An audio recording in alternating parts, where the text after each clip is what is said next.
Hey y'all, what's up? It's your girl Gabs and welcome back to Imperfect Movie Stills. If you're new here, be sure to subscribe, and if you like this video, give it a like. Now, let's go ahead and get started and talk about today's movie pick. I randomly remembered this film. I definitely haven't seen this film in over a decade. I keep picking movies that I haven't seen in a very, very, very, very long time. I don't even remember what happens in this movie. When I looked it up, it said it was a direct-to-video release, but I saw it on Disney Channel. They used to play it during 13. Was it 13? No, I think it's 31 Nights of Halloween. I think they do Halloween movies every single night. I mean, they should. Did they have enough movies to do that? I don't know. I actually don't know. But I remember watching this on Disney Channel. And I don't remember what happens in this movie, except that Hilary Duff is in it, and Hilary Duff was my childhood icon. I loved me some Hilary Duff. I mean, one of the few Disney stars to go off and not be controversial. I mean, the worst that she ever did, according to the public, was that she got her baby daughter's ears pierced, and people were saying she was like a bad mom and abusive, and it's like, what the hell? So many women get their daughter's ears pierced, and people were saying she was like taking away the autonomy. I didn't know it was really that big of a thing, because I got my ears pierced when I was a baby, and I'm glad that I did, because I've gotten a few piercings. I do not like how that feels.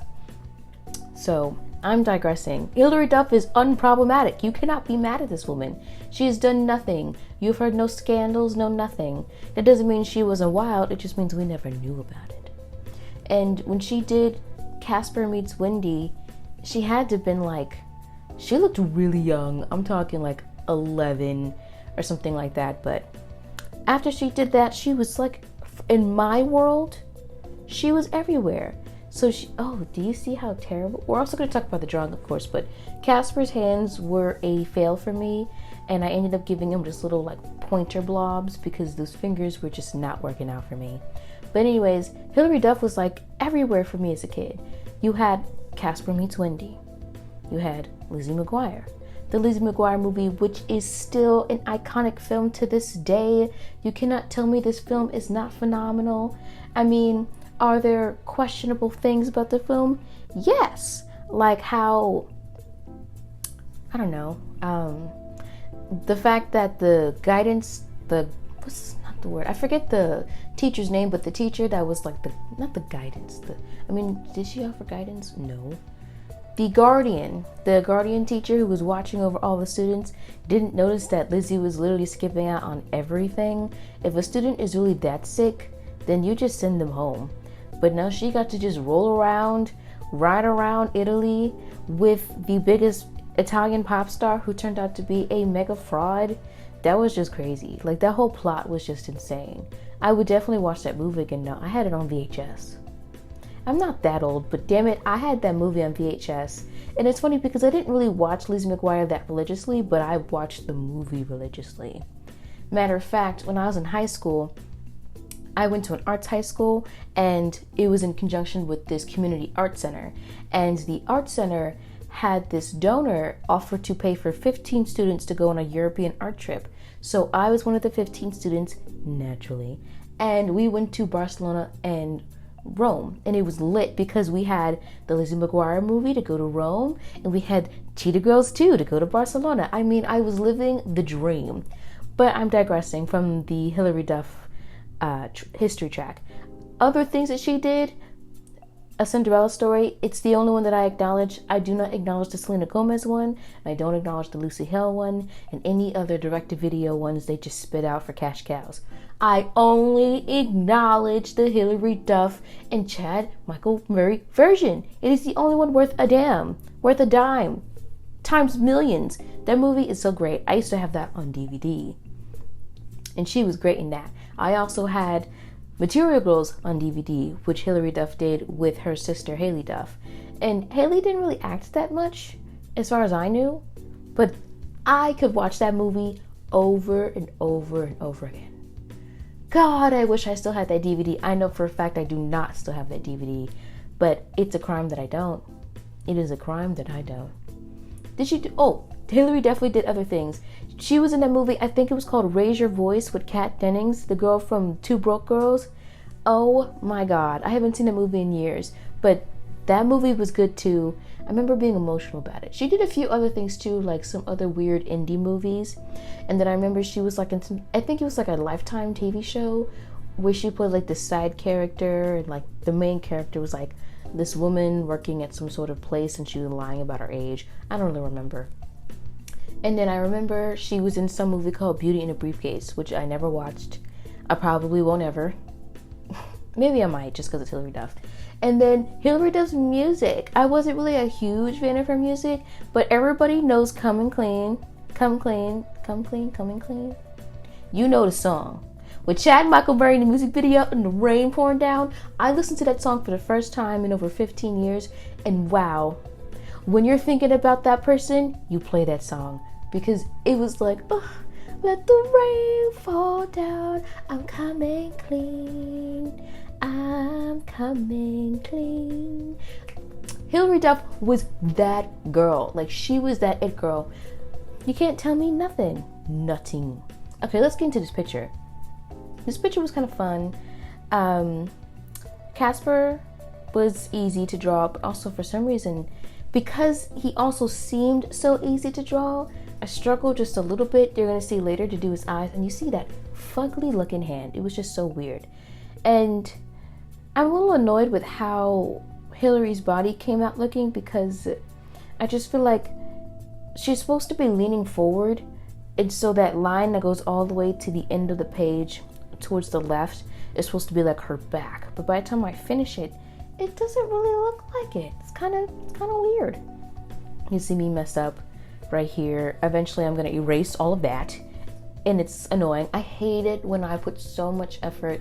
I act like I dig the hole. I hate it when I put so much effort into this one particular section or detail, and then it's wrong. I don't like that. That's annoying. I really don't like it when that happens. But you know, shit happens, right? But this photo was actually pretty fun. It was easier than Brenda, but that's because, you know, doing the hair for these white girls is so easy. It's just strands. I say it like I did it nicely, but still. But yeah, I really should be watching the movies that I'm drawing, but I have no idea how to find this movie. It's not like it would be, I don't think it's on Disney Plus, but also I do not have the Disney Plus. It's definitely not on Netflix, and Netflix and I got beef because they always put stuff on and take it off. That's my issue these days when it comes to movies, is because DVDs and VHS tapes are considered obsolete to a degree. They still sell them and they still release movies on DVD, but in terms of finding a laptop that has a DVD player is tough. You have to get like an older laptop model to get that, or you would have to pay money for a DVD plug-in, like an adapter, which is like, come on, just bless me. But people don't buy DVDs, so there's that. And also DVDs take up a lot of physical space. While I love DVDs because, you know, I get access to special features, deleted scenes, documentaries, bloopers, commentary. Like, I'm a nerd. I like all of that package. Okay, you're about to see me struggle. I fuck up this eye at least several times, and it's just so frustrating. But like I was saying, DVDs take a lot of physical space, even though they offer a lot of premium, high quality content.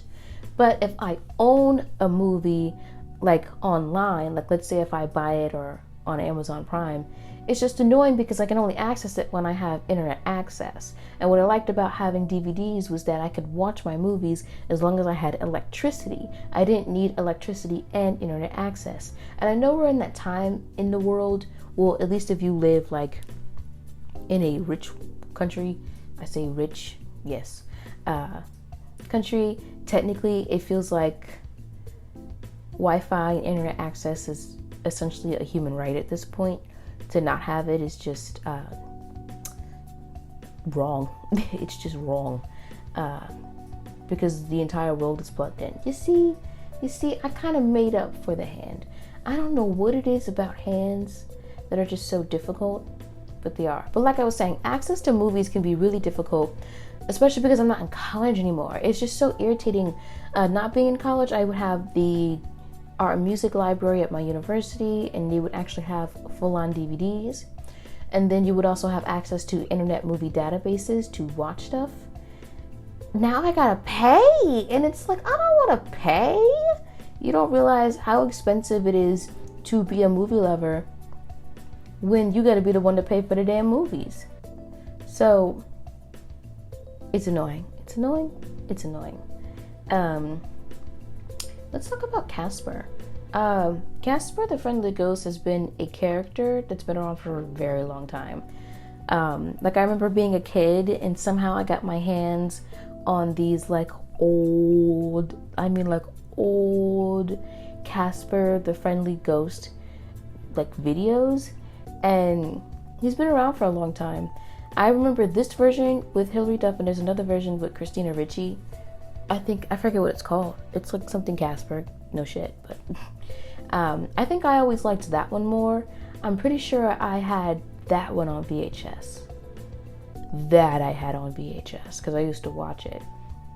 Sometimes if I think too much about it, I actually get a little sad thinking about Casper, because Casper's a kid ghost, like a child. And then he's got those shitty ass uncle ghosts that are just so irritating. I've never liked their characters. Yeah, he's like a teenager. And what really made me upset was in the version with Christina Ricci, he gets to be a real boy until midnight. Like, they gave him a little Cinderella story until we danced with Christina Ricci's character. And it was so funny because he was cute for like the 90s boy look. Like, they made him look like a 90s boy with the shaggy haircut. It's not, is it shaggy? It's like long and has little, and it's like the ends are bumped. Oh my god.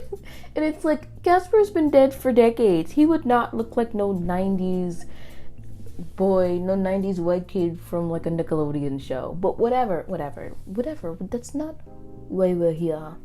But yeah, sometimes I get a little sad because I'm pretty sure there are different stories about how Casper died. I don't want to look them up and I don't want to know. But it is sad to think Casper's a child. When they had him be alive again to dance with Christina Ricci, he was like a teenager. You see me struggling to figure out if I should color in her hair with the yellow marker or the black, and I settled for the black. I think the black was a better choice. I should just risk it all and do something different. I always outline the hair with like a black if they have blonde hair. I should try it with the yellow, live on the wild side. You know what, my only problem, the real reason why I decided not to go with it, I know I just jumped between topics, but bear with me. I decided not to go with the yellows because I don't like it when I go over yellow marker with the pencil outline, because I don't like it when you can see the pencil outline under the yellow. I feel like I would have just needed to erase everything I fucking did and then go back and do it. You see, that's supposed to be the broomstick with the magic on it. Then we go over and we erase all of the lines. Anyways, I think I was talking about how Casper was made alive again to dance with Christina Ricci. We're talking about a completely different Casper movie than the one that I'm drawing. But, this is how we live. And I don't know, I just remember he just got to live for like a couple hours and dance with her. It was weird. That movie was weird. It's a weird movie.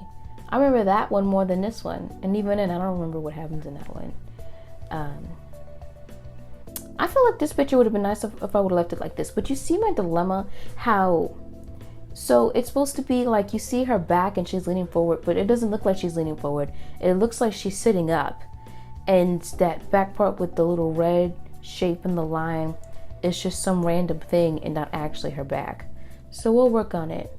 We will not be fixing this photo, but in the future, we will do better to ensure, the picture looks better. But imperfect movie stills, hello. That's what we're doing here. But I was coloring it and I realized there's actually not a lot of color in this photo because her shirt was white, and I'm not gonna color a white page with a red crayon. When I was like 10, I would have did it, but no, there was like no point. I feel like the only time you can ever actually use a white crayon is if you're coloring on black paper. So all of my other crayons are getting all cruddy and whatnot This is when I realized I forgot her necklace. I didn't know what the hell the necklace was, so I just made it a circle. But anyways, all of my other crayons will start to get cruddy. If you've noticed, especially my black crayon and my brown crayon have become like nubs and they have no points. And I have this 24 pack. Only the 64 pack and bigger come with a little sharpener in the box. So I'm irritated that I have to suffer. I refuse to use my actual pencil sharpener for it because I don't want it to get clogged and I don't want to have to clean it. You know, me not wanting to put in an extra effort is why we suffer. Also, I don't really color in white characters, so this is the most I've ever used this apricot crayon. That's why it looks like next to new. I don't be coloring white people. Speaking of crayons, I was thinking as I was doing this in another picture, I was like, should I be insecure about only having Crayola and not like quote unquote finer art tools? And I started laughing. I was like, absolutely the fuck not. I've never been one to actually be insecure about the tools that I have because I've been drawing since I was a few months old. That's the story my mom said. She's like, I put a pin in your hand because I needed you to stop following me around the house. I probably shouldn't have given you an ink pen as an infant, but I did, and you just scribbled with it until you ran out of pages and ink, and I gave you more stuff. So I've been drawing for a long time. I've never really been... That's not true. I actually, for a while, when I was younger, I'd be like, oh, I need all these tools. I need pencils. I need different types of pencils. I need a kneaded eraser. Well, not the kneaded, because I didn't know what it was. The first time I had a kneaded eraser, I was shocked that I could pull it apart and put it back together. But I thought I needed a blending stump. And I thought I needed particular pencils. But I've definitely learned, you know, from my experience with filmmaking, it's not about the tool or the medium. It's the person who wields the tool. What is it? It's not about the tool, it's about the person who wields it. That's what a photographer mentor of mine told me. And so I kind of just carried that into visual art. It's like, hey, at least I have colors, you know?